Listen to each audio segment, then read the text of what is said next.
Hello, Jags, and welcome, Mr. Kaltenbacher, for our annual Texas OU Weekend segment. Well, thank you, Mrs. Arredondo. I'm very glad to be here. I always look forward to doing this segment with you. This week is a Red River Rivalry week, and it's always a good time. And you know, I was thinking about this game because I grew up in Austin, and we would plan our entire fall around when UT played A&M and when they played OU.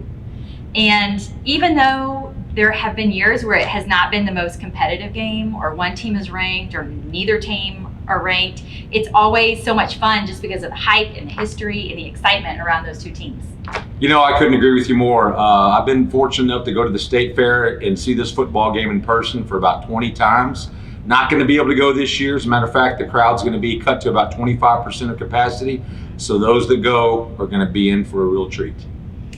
I was looking at the history of this game. Did you know that the Red River Rivalry game started in 1900 and Oklahoma wasn't even a state until 1907? It was still a territory. That's some good trivia right there. It is. And you know, even though as of late the Horns have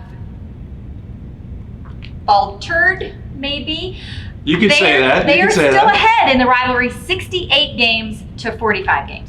But not so fast, my friend. In the modern era of college football, since World War II, which is when most statisticians claim to be the modern era, Oklahoma leads the rivalry versus Texas. So I don't count those games when OU wasn't even a state. Come on.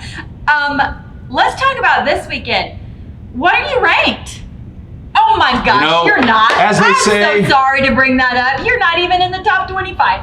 As they say in the big rivalry games, throw the rankings out the window. We got a fresh slate. Gonna be two teams going after. I'm looking forward to a good matchup. If that makes you feel better. It does. Now, I will say, Texas has not really looked so hot this season. It's what it is. Same with OU. Same with the Sooners. It makes me sad. I do think that if you had the quarterbacks together in a lineup, I think that Sam Ehlinger would beat out Spencer Rattler. Now, he is so talented, but I think he lacks an experience if you have them go head to head. You know, great analysis by Mrs. Arredondo there.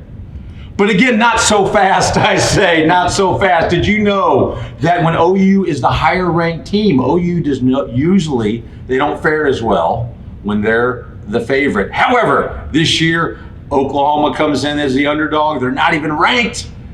My pick, Oklahoma, out on top. No, I'm going Texas, and I'm going to say Texas is going to win this game. It's not going to be a high-scoring game. And I will also say, if Texas is not ahead at the end of the second, I will be worried. We are not a second-half team. It just has not gone our way. But I'm going to say the ending score of this game is going to be Horns on top, 35-33. 35-33, nice pick. Now, Mrs. Arredondo, you make some good observations. Texas is not a second half team. Guess what? OU's not either. OU's not either. In addition, you know, Texas offense maybe it sputtered a little bit versus TCU, a little fumble on the goal line. OU's Do we have to bring that up? OU's offense is not the best tackling offense. I'm sorry, OU's defense is not the best tackling defense out there. I think it's going to be a little bit higher scoring game.